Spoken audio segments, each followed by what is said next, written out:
What's up, people? Welcome to the video and welcome back, members of the Tang Gang. I'm Tangy Nacho, and today we have the recap for Overwatch League Season 2, Stage 3, Week 2. First though, thanks so much to everybody who dropped by for the stream last Wednesday and on Monday. The one on Monday was a little bit of a surprise. I didn't announce it except for on Twitter because it was kind of spontaneous. We've decided to do the streams on Mondays instead of Wednesdays, so make sure you're tuning in around 7:30 p.m. every Monday to twitch.tv/TangyNacho88. My friend Tetsu and I are doing a Pokemon Nuzlocke series over there. It's been a blast so far. I can't wait to continue it next week. The VODs of the streams are going to be put up on our Pokemon YouTube channel, which is called Viridian City Gaming. I'll put a link to that in the description, as well as a link to the Twitch channel if you want to check it out. But anyway, without further ado, let's jump into the Overwatch League recap. The first match of last week was possibly the most hyped I've ever been from an Overwatch League match. We had the Houston Outlaws versus the San Francisco Shock. As we all know, the Outlaws have been suffering through the GOATS meta, not really able to find their footing. Meanwhile, San Francisco Shock is pretty much the best team in the league, winning stage 2. So when Houston came out and won map 1 Nepal 2-1, I was pretty excited. Control is definitely a game mode they've been thriving on, which is really good because that's the tiebreaker game mode. They played this DPS centric comp with Dante on Sombra, and he was absolutely killing it, no pun intended. But then on Horizon Lunar Colony, they switched their comp and tried to play GOATS, and it did not work at all. San Francisco Shock was able to first hold them and win the map 1-0. Then on Eichenwald, it was pretty much the same deal. San Francisco Shock capped all 3 points and then first held the Houston Outlaws for a 3-0 win. So going into map 4, I had kind of lost my confidence. But they finally figured out what their key to victory was, even though most of us could see it for a long time.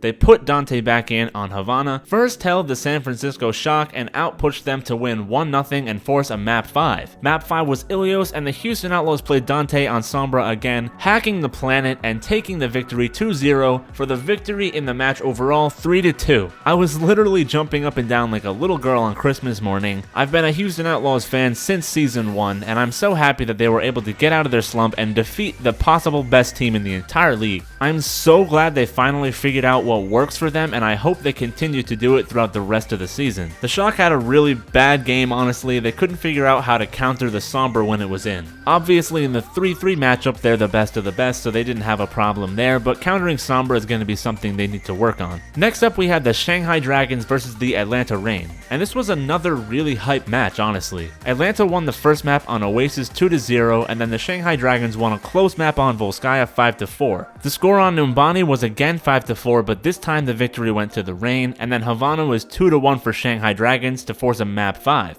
They went to Nepal for map 5, and the Shanghai Dragons ended up winning 2-0. This gave them the match win 3-2. Both teams were pretty much playing to their identity. The Shanghai Dragons style with Sombra was just able to edge it out. Very close match though. Then we had the Dallas Fuel versus the Chengdu Hunters. Ilios went 2-0 for Chengdu.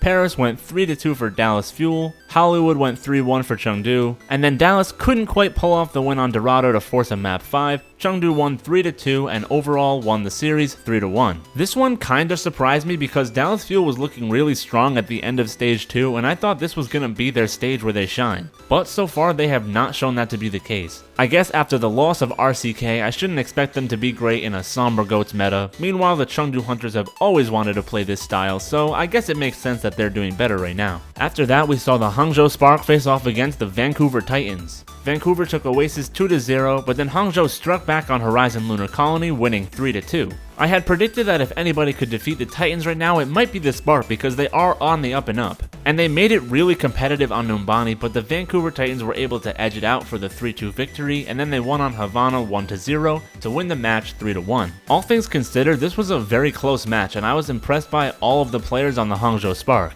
And what's even more impressive to me than Vancouver never losing a match is that they come close in a lot of matches like this, but they still always end up winning. Except of course in the Stage 2 finals against San Francisco Shock, but we're talking about regular season matches here, they haven't lost yet. I think it's only a matter of time before they crack, especially with the meta moving over towards Sombra and they're more used to playing the straight 3-3 style of GOATS, but we'll see what happens. Next up was the Paris Eternal versus the New York Excelsior. And despite Paris looking really good last week, I did not think they looked great in this match. It is against the New York Excelsior, so you can't really knock them too much, but they weren't able to take that many points at all in this set. And if you want to be able to compete for the title, you have to be able to go toe-to-toe with the best of the best. New York Excelsior beat Paris Eternal 2-1 on Nepal, 2-0 on Volskaya, and 3-1 on Numbani to seal the deal. Paris was able to get a 2-1 victory on Dorado, so their map differential won't suffer too much, but it went 3-2 for NYXL. New York was able to use Sabiobi on the Sombra to counter Paris Eternal's Sombra strategy that they've been using recently, and New York had just impenetrable defenses that Paris could not get through. Moving on, we had the Toronto Defiant versus the London Spitfire. Toronto came out with a map win on Ilios 2-1, but then it was pretty much all London from then on out. 1-0 on Volskaya Industries, Hollywood went 4-3, and then 3-2 on Gibraltar to seal the win 3-1. All the maps were decided by 1 point, so you could say Toronto was making it pretty competitive, and all in all, I think both teams played really well. Then we had the Boston Uprising versus the Houston Outlaws. Before Outlaws beat Shock this week, I thought this would be really close. But after defeating the Stage 2 champions and regaining all their confidence, I was pretty certain Houston Outlaws would be able to take this one. I did not think it would be this one-sided though. Houston Outlaws won 2-0 on Nepal, 2-1 on Volskaya, 2-1 on Numbani, and 1-0 on Havana for the 4-0 stomp. Considering this is a bottom 3 team we're talking about versus a team that's been pretty much breaking even on wins and losses, it's incredibly clear that the Houston Outlaws have been making the right adjustments in their mindset. Meanwhile, the Boston Uprising is in shambles. They just can't seem to get down which support line they want to play, and maybe they're performing differently in scrims, but based on what I've seen in matches, Aim God and Alamau should be playing at all times. But in this one, they played Persia and Kelix the whole time, and it clearly did not work. I really hope they learn from this mistake and figure out what to do with their roster. Meanwhile, Outlaws fans are flying high right now. They are looking super strong. If they go on a tear through Stage 3, they might be able to make Stage playoffs, and then they might also be able to make the overall playoffs if they keep going in Stage 4. That would be an absolutely incredible comeback story, but we'll have to wait and see. Moving on, we had the Los Angeles Gladiators versus the Philadelphia Fusion. After their performance last week, I was not feeling good about the Philadelphia Fusion's chances here. They lost Oasis 2-0, Volskaya 6-5, and Eichenwald 2-1, solidifying the loss, but they did end up taking Dorado 2-1, so they only lost 3-1. With this win, it's clear to me that the LA Gladiators are definitely top 4, top 5 material in the league. Meanwhile, the Philly Fusion are still struggling pretty hard. I don't see the Fusion falling off to the point where they won't make overall playoffs, but it's a possibility with the way they've been playing. Next up, we had the Washington Justice versus the Hangzhou Spark. This one went pretty much as everyone expected. Hangzhou won Ilios 2-0, they tied on Paris 1-1, then Hangzhou won Hollywood 3-0, and Watchpoint Gibraltar 3-0 for the 3-0 stomp. Guys, this was an absolutely abysmal performance from the Washington Justice. I mean, just look at the scoreboard. They only scored 1 point and it only got them a draw. I mean, I guess if you're only going to score 1 point in a match, the best you could probably do is get a draw. But either way, I don't think anybody has scored this low in a match ever. If they have, this is definitely tied for the lowest score because I don't think anybody's ever scored 0 points. If you can think of an Overwatch League match where a team scored absolutely no points, let me know down in the comments because I would be interested to know, but I don't think so. Either way, absolutely terrible performance. Hangzhou Spark played great. Washington Justice is garbage. But next up, we had the Seoul Dynasty versus the Atlanta Reign. If you look at the final score, this one looks like it might be worse than the last one, but it was a very competitive match, very close, and it could have gone either way on any of the maps. But Seoul Dynasty ended up taking Oasis 2-1, Volskaya 5-4, Eichenwald 3-2, and Dorado 3-2 for the 4-0 sweep.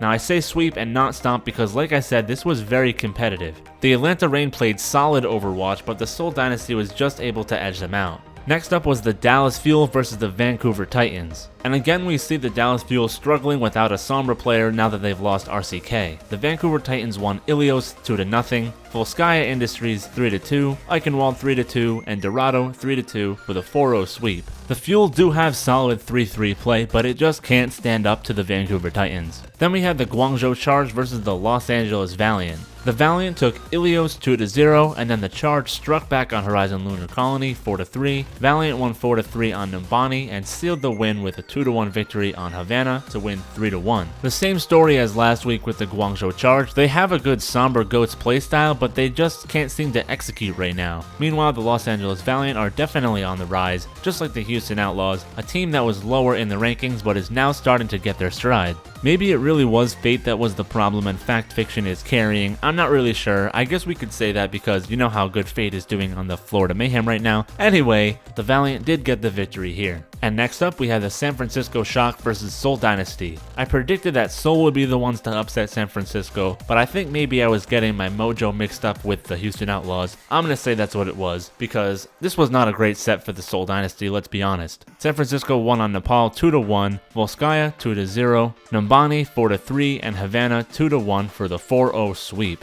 Seoul Dynasty is still struggling with this whole switching between two lineups thing that they've been doing for a while. I think if they really lock down one set of players that they always start, it would help them a lot with their consistency. I understand that some players might play heroes that are better on certain maps and yada yada yada, but at the end of the day, in the Overwatch League, consistency is what matters. And other than their loss to the Houston Outlaws earlier in the week, the San Francisco Shock have been the pinnacle of consistency in the league. Not in terms of their wins necessarily, but in terms of the way they play goats. Anyway, moving on to the Florida Mayhem versus Paris Eternal. Everybody pretty much knew that Paris Eternal would win. Florida Mayhem is going to need to make some big changes if they want to start being competitive in the league. And picking up the new main tank in Fate was clearly not enough. They lost to the Eternal on Nepal 2-0 and Horizon Lunar Colony 5-4. They were able to get a really clutch hold on Numbani actually and won 1-0, but then they lost on Havana 3-2 to give the Paris Eternal the 3-1 victory. This wasn't that convincing of a win from Paris honestly, considering they were going against the Florida Mayhem.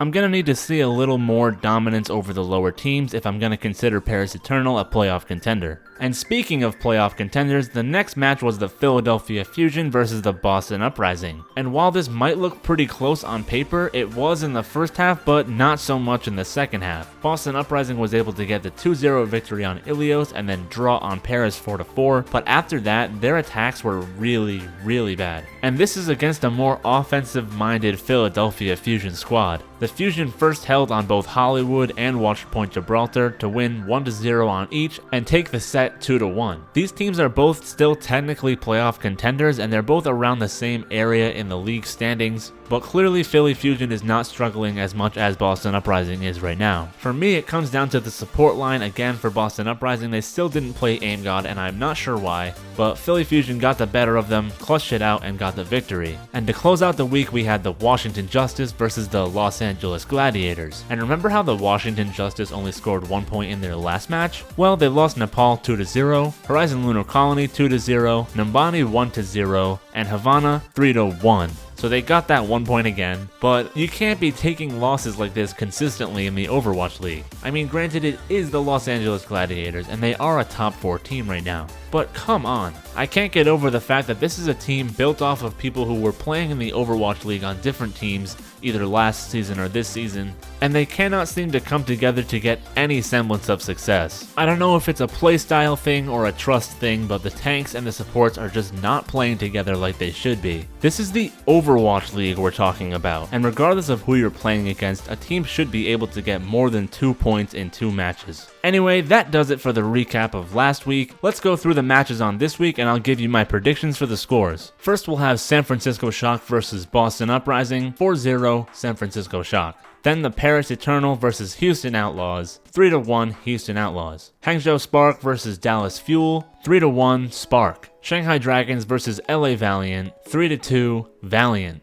London Spitfire versus New York Excelsior, 3-1 New York. San Francisco Shock versus Florida Mayhem, 4-0 San Francisco Shock, and my god do they have an easy lineup this week. Anyway, Los Angeles Gladiators versus Shanghai Dragons, 3-1 LA Gladiators. Chengdu Hunters versus Vancouver Titans, 3-1 Vancouver. London Spitfire versus Washington Justice, 4-0 London. Atlanta Reign versus Philly Fusion, 3-2 Atlanta Reign. Toronto Defiant versus Guangzhou Charge, 3-1 Toronto Defiant. Hangzhou Spark versus Seoul Dynasty. This is a tough one, but I'm going to go with 3-2 Hangzhou Spark. Chengdu Hunters versus Dallas Fuel, 3-2 Hunters. Boston Uprising versus Paris Eternal, 3-2, Paris Eternal. Houston Outlaws versus Florida Mayhem, 4-0, Houston Outlaws. And lastly, the Los Angeles Valiant versus the Vancouver Titans. Will they be able to pull off the upset? I'm gonna say probably not. 3-1 Vancouver Titans. And that does it for the recap and predictions. Thanks so much for watching all the way to the end. Like I mentioned at the beginning of the video, be sure to head over to twitch.tv/TangyNacho88, drop a follow there so you never miss a stream, and also subscribe to Viridian City Gaming if you're interested in Pokemon content. If you enjoyed the video, then be sure to drop a like, subscribe to join the Tang Gang if you haven't already for weekly Overwatch content, and comment below with your thoughts on my predictions for this week or to discuss the Overwatch League in general. Anyway, that's all I got for now, so until we meet again, later people!